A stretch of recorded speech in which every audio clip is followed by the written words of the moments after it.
سڵاتان لێبێت هاوڕێیان، چۆنن؟ باشن؟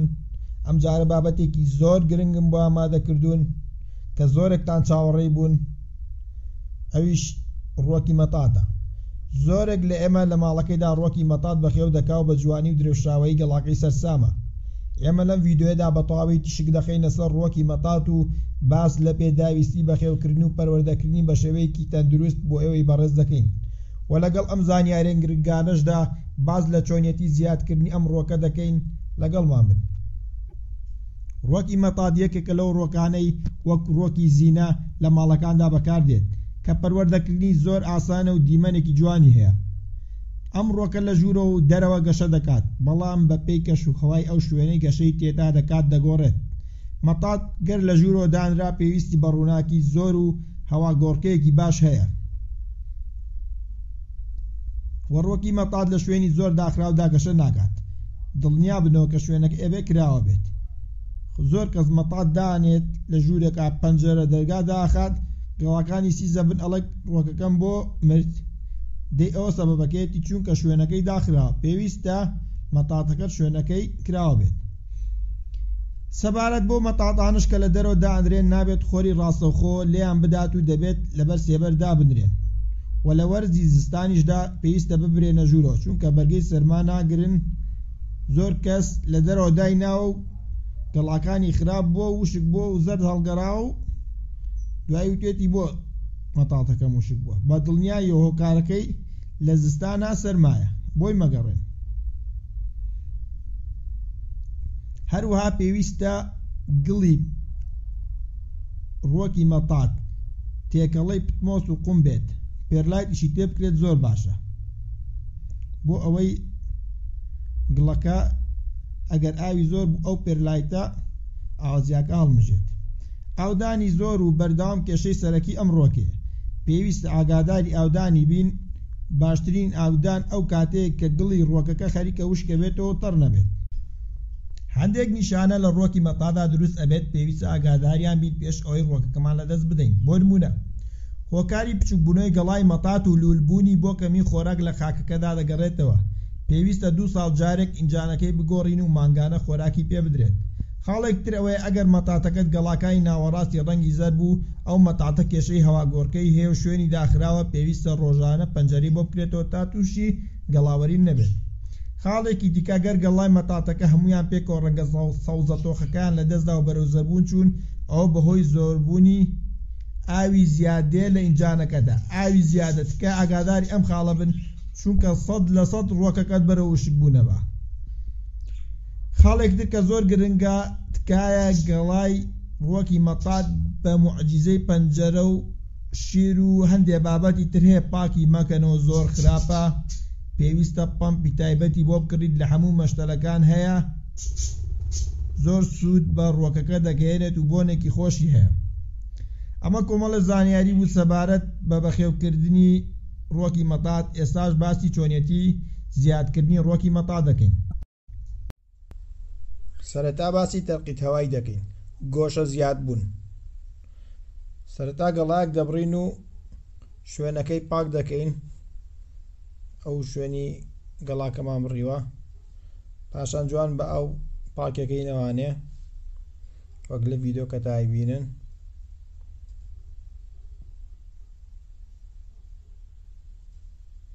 پاشان چیەکەین؟ هۆرمۆنی ڕەگ لە دوکانە زەراعیەکان دەزەکەوێت. هۆرمۆنی ڕەگ لە شوێنی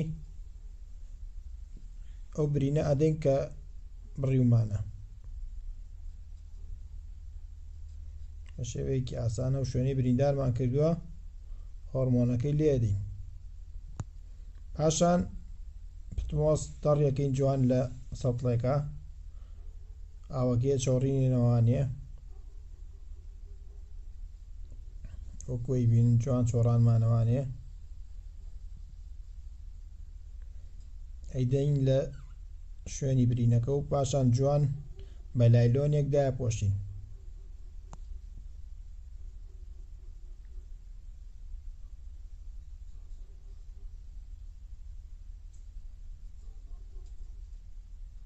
پێویستە تون دایپۆشی، هەوالی نەدات بۆ ئەوەی بە جوانی ڕەگ بکات.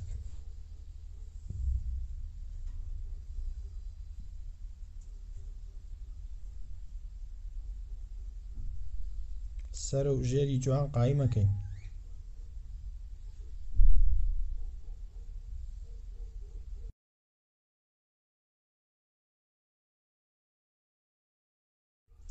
پاشان دوای 2 هەفتە لایلۆنەکەی لێ ئەەکەینەوانێ و ئەبینین بە شێوەیەکی باش ڕێگی کردووە. پاشان دەیبڕین و لە ئینجانی ئاوین، بەڵام پێویستە پێشتر بە جوانی گڵەکەت بۆ حازر کردبێت و لەگەڵ یەکەین و بە هیوای سوود بینین.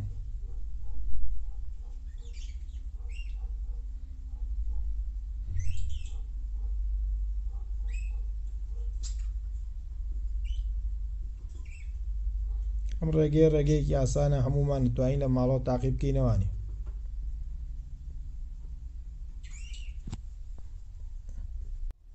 ڕێگەیەکی دیکەی زیادکردنی ڕووەکی مەتات بریتیە لە قەڵەمکردن. قەڵەمکردنیش ڕێگەیەکی ئاسانە و بۆ مەتات زۆر گونجاوە، ئەتوانین بە 2 ڕێگە زیای بکەین. یەکەمیان ئەوەی بە قەڵەم، دووەمیان بە ڕێگەی گەڵا. هەر گەڵایەک کە ئەیبڕین قەدێکی 2 سانتیم یاخود 3 سانتیمی پێ ئەهێڵین، وەک لە ڤیدۆکە ئەیبینین.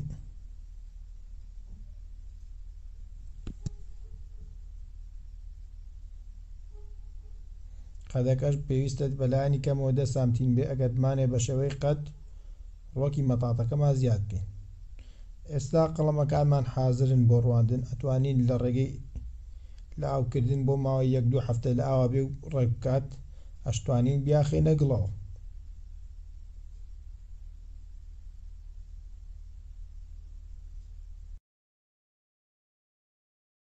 بەڵام ئەوەی گرنگە لە ئاوا پێویستە هەموو هەفتەیەک جارێک ئاوەکەی بگۆڕدرێت، هەتا ئەو ڕۆژەی ڕەگەکات.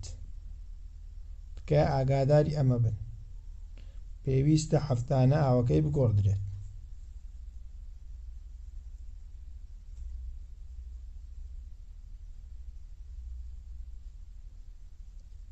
ئەمەش نمونەیەکەی خاتە ناو گڵەوانێ.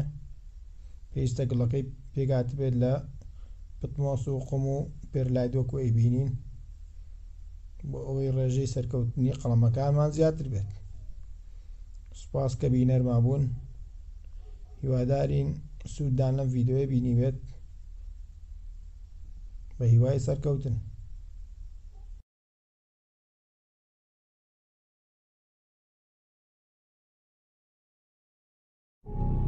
سوپاس کە بینەری ڤیدۆکە بوون. لەگەڵ ئێمە بەردەوام بابەت و زانیاری نوێ گوێبیست ئەبن. لایک و سەبسکرایبی کەناڵەکەتان بیر نەچێت.